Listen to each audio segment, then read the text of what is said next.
Hello and welcome to yet another exciting episode of Candid Conversations with LegalPay.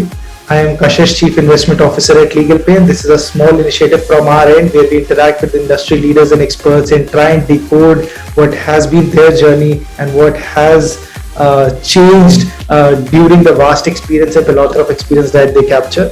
Today we have a very special guest with us, Mr. Gopal, and Thank you. proud member of both ICSI and ICAI like myself, and I really feel good to have him with us. He's also registered insolvency professionals with IBPI, and he carries an experience of more than 20 plus years in various multidimensional fields, and currently he is RP in numerous insolvency proceedings and also a partner with Resurgent India. Very welcome, Mr. Basir, and it's a privilege. Yeah, thank you. So,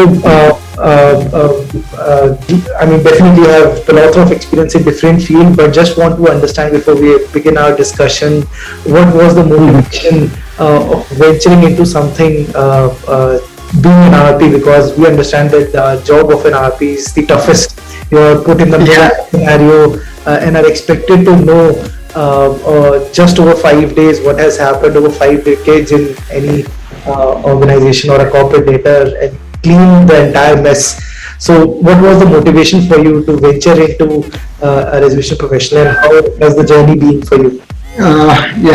See, this is area totally differently, because this is a expectation from this various stakeholders very high, like managing the company and managing the FC in class, financial creditors, unsecured creditors, and there are so many litigations in this field. So the insolvency as a professional I'm working means this is a totally new field for me. Earlier I was in job, so that was very comfortable. You have complete fixed portfolio, etc. You have to handle, and in this insolvency professional work, one don't have any fixed structure, because one has to see the legal angle, financial angle, company management, all these activities. So this is a totally different area compared to my previous I was in job. Yeah. So how it is going? I think a couple of that I know on the back of the record that you are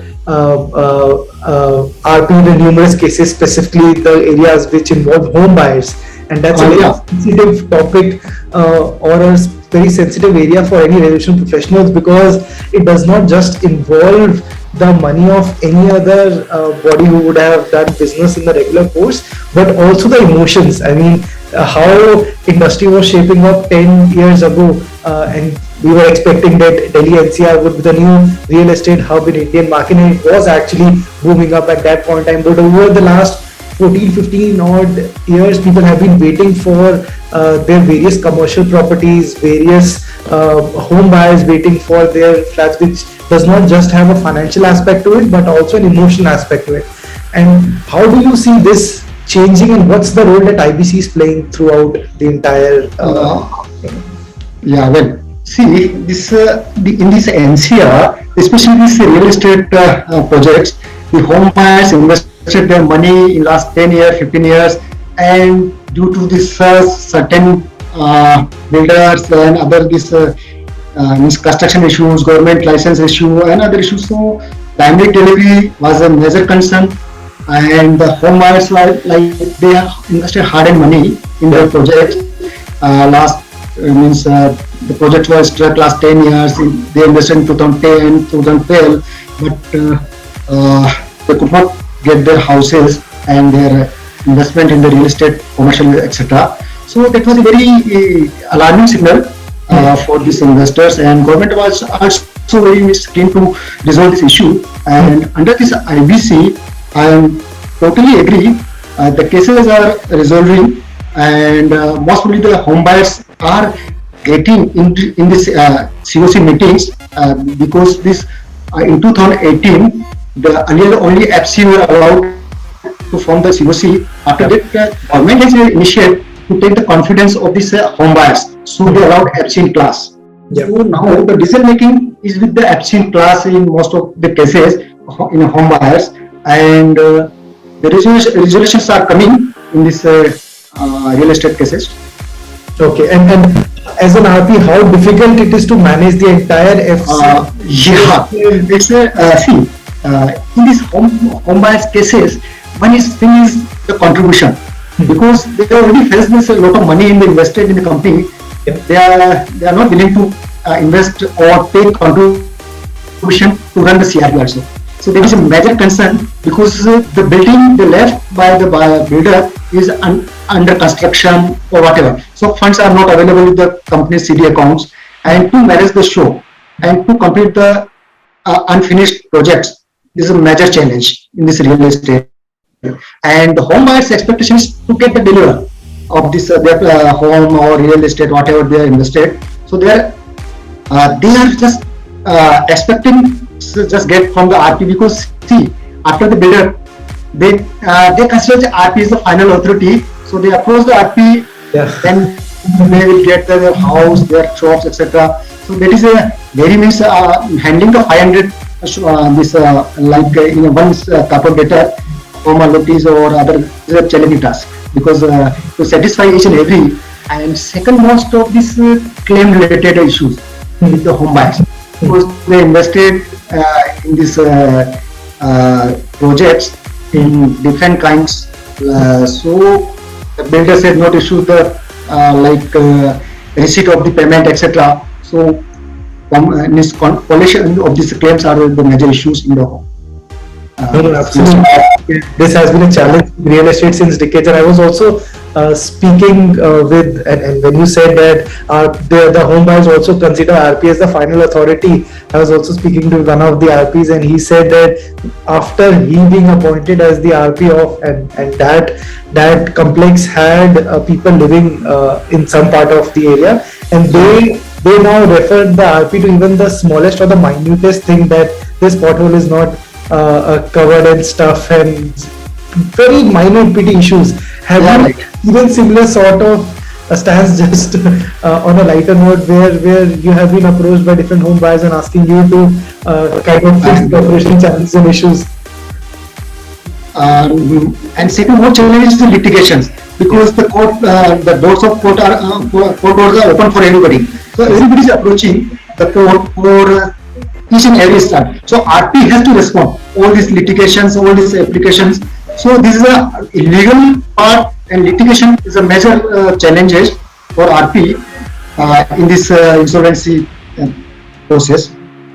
No, absolutely. And when you said that people don't have money, how does interim finance actually play a role in providing the corpus to RP? I'm very obliged that you have finance in our company, and thanks for your support for this interim finance. Absolutely, sir. But I mean, we would go for a larger impact anytime, because ultimately, if any of these resolutions go through a time structure because of any support or synergies of any of the stakeholders, and I think it's a win-win scenario for not just us as the stakeholders of the IBC machinery, but India as a whole, because I think we are churning the Indian machinery, and the real estate projects that have been stalled for a massive domain are now churning up and showing the light of the day for the people who have been stuck for over 50 years. Recently, just want to highlight and bring to the notice of our audience also, NCLAT set aside NCLT's order for liquidation of homes, stating that home buyers are the dire need of their homes, and it is ordered the other options may be considered for resolution of the debt in reality form. Do you agree with the views of NCLT with regard to setting aside of such orders, and how do you see this spanning up, especially how the resolutions and also how judiciary is taking an emotional connect with the resolutions and not just the financial piece of it? See, this anklet orders and these are the, I totally agree with the anklet order. In recently they pronounced that the home buyers who have not filed, or any claimant who is not filed their claim, and if they appear in the books of the city, and RP has to consider their claims. This is once the recent judgment by the anklet in this case, and the numerous cases in favor of the home buyers also they progress. Apart from this FC, first priority to the home buyers to get their homes or their investment money. The same views are also expressed by the Supreme Court in various cases. So I totally agree. The Supreme Court and NCLAT also supporting in favor of this unnoticed who is investing in the money and like that. And whenever real estate comes into the play, I think nobody can ignore the role of Noida Authority, and because all the lands are provided on. Yeah, this is a major. See, this is a landmark judgment. In this NCR, these are the considered by these authorities as operational creditors. Yes. Ghaziabad Nagar Nigam, Ghaziabad UPSIDC, Noida Authority. So this because the lot of the authority, Noida authorities in this area, their claims are very huge amount in this insolvency proceeding. So this is a very, I would say, relief to the home buyers to getting this their resolution of this home buyer, real estate. No, absolutely, and hope if all these smaller minor tweaks, judgments pave way for early resolution of such stalled projects. And many congratulations again for all your effort that you have been doing in the industry. Yeah, definitely. Glad to have you with us, and looking forward to more fruitful contribution. Many congratulations again, and thank you so much for taking time with us. Thank you, Kashish. Thank you. Thank you so much. Thank you.